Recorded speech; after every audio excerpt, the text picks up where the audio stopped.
नमस्कार। संतोष की रिपोर्ट में आप सबों का स्वागत है।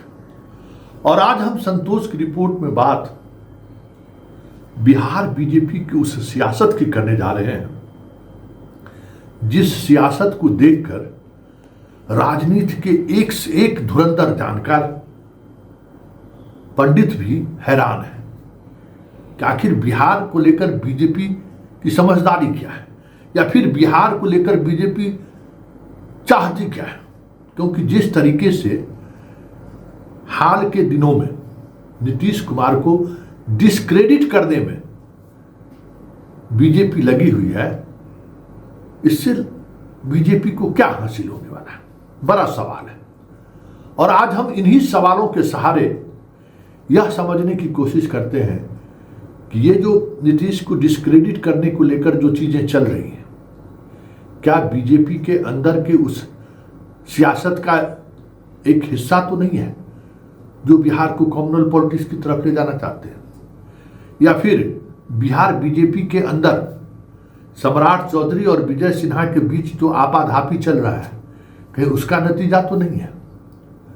वजह जो भी हो, लेकिन इतना तो तय है कि जिस तरीके से नीतीश कुमार को डिस्क्रेडिट किया जा रहा है, वो अभियान कहीं बीजेपी को खुद आने वाले चुनाव में बड़ा नुकसान दे दे तो कोई बड़ी बात नहीं है। जरा हाल के दिनों की घटना पर अब गौर करिए। कुछ आपराधिक घटनाएं बिहार में घटित हुई है, बड़ी बड़ी घटनाएं घटित हुई और निशाने पर बीजेपी के कार्यकर्ता भी रहे। बड़े कार्यकर्ता से लेकर छोटे कार्यकर्ता तक की हत्या हुई है और उस हत्या के बाद बिहार बीजेपी दबाव में है, इसमें भी कोई दो मत नहीं है। एक बड़ा व्यापारी वर्ग जो बीजेपी के साथ किसी भी परिस्थिति में सभी तरह के योग्यताओं के साथ खड़े रहने वाले लोग हैं, वो भी अब बीजेपी से नजर चुराने लगे। ये दबाव तो है, लेकिन इस दबाव का असर इस तरीके से होगा या इस दबाव को इस अंदाज में बीजेपी सेटल करना चाह रही है, यह हैरान करने वाली बात है।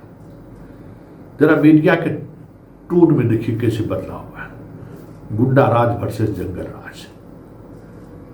बिहार में शाम के वक्त होते ही निकलने में लोगों को डर लगने लगता है। पूरे मीडिया की नैरेटिव अचानक बदल गई है। बिहार में अपराध, बिहार में गुंडा राज, मतलब कहीं घटनाएं घटित नहीं हुई कि सारे national channel full screen full plate breaking के साथ बिहार की इन खबरों को तवज्जो देने लगा। वैसे इस तरीके की प्रवृत्ति मीडिया की जब आरजेडी के साथ जदयू रहा है तब ज्यादा देखने को मिला है, लेकिन ठीक उसी तरीके की प्रवृत्ति इन दिनों मीडिया का देखने को मिल रहा है, जो संयोग नहीं हो सकता है।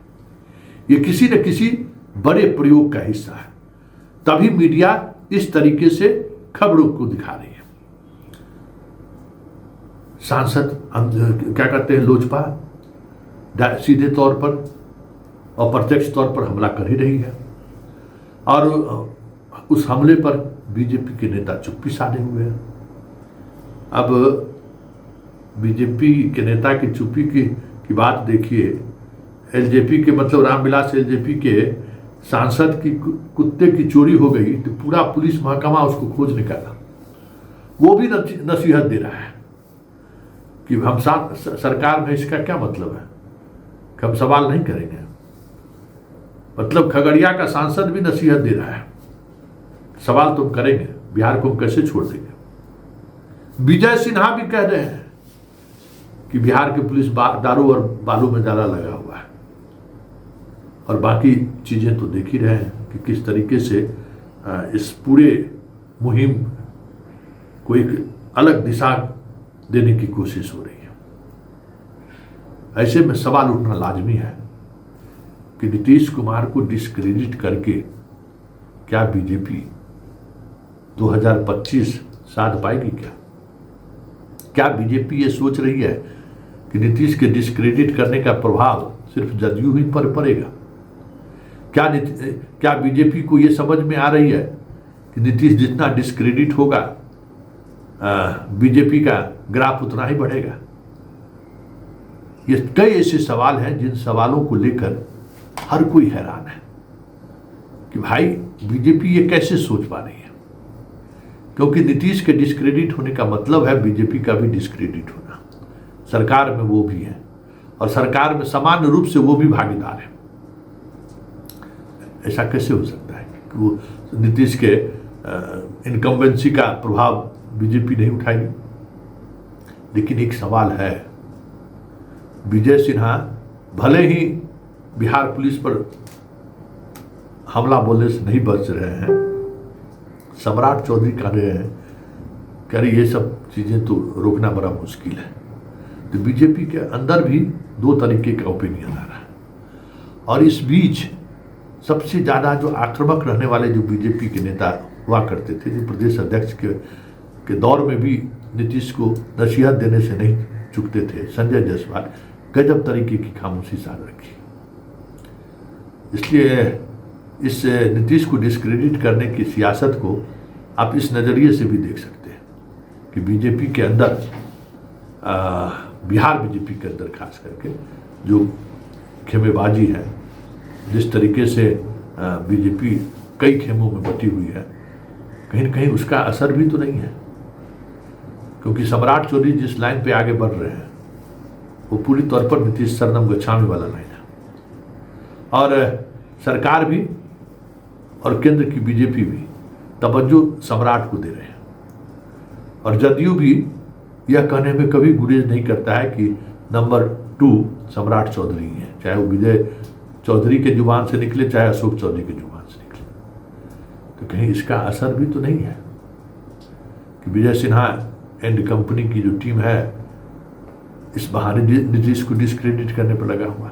वजह जो भी हो, जैसा भी हो, लेकिन इतना तो तय है कि जो खेल बिहार बीजेपी खेल रही है और जिस स्तर पर खेल रही है, बार बार नीतीश डेवलपमेंट के एजेंडों के सहारे बिहार की सियासत को साधने की कोशिश कर रहे हैं या बिहार की सियासत को उसी के सहारे जनता के बीच जाने की कोशिश कर रहे हैं, तब बीजेपी कुछ न कुछ ऐसे एजेंडे को सामने लाकर खड़ा कर दे रहा है जो नीतीश के एजेंडे पर भारी पड़ जा रहा है।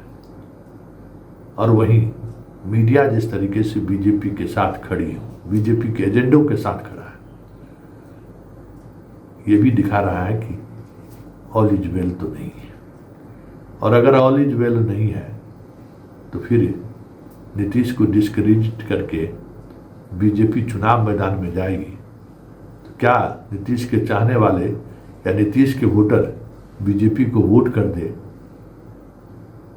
तो कोई बड़ी बात नहीं होगी, वोट ना करे तो कोई बड़ी बात नहीं होगी। क्योंकि ये चीज़ें चर्चा में होनी शुरू हुई है कि बीजेपी नीतीश को जो है मुख्यमंत्री बनाना नहीं चाहता है। तो ये डिस्क्रेडिट का परिणाम कुछ और चुनाव में दिख जाए तो कोई बड़ी बात नहीं।